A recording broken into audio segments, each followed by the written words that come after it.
In this video, I will show you how to replace the battery in your Nissan Quest key fob. This process is super easy. It'll take you under 5 minutes from start to finish. You'll just need one CR2025 battery and a regular flathead screwdriver to get it done.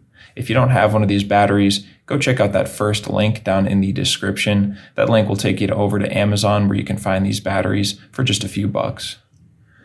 First step, come over and look to the bottom of the device. You can see that opening right there where the key ring would attach.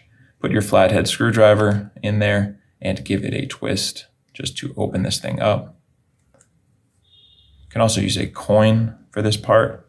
There we go. As soon as it starts to open, you can just kind of pull it apart with your fingers.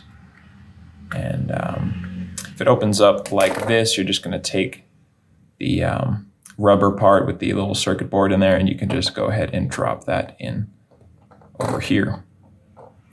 Now, coming over to the battery, we're just going to use a flathead screwdriver to come up in the corner and gently pry it out. It'll come out very easily.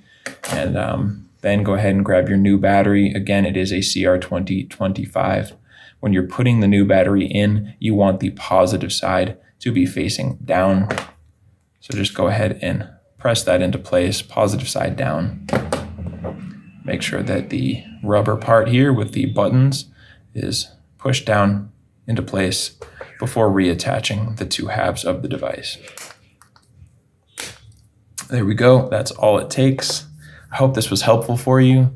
If it was, feel free to drop us a like or let me know about it down in the comment section.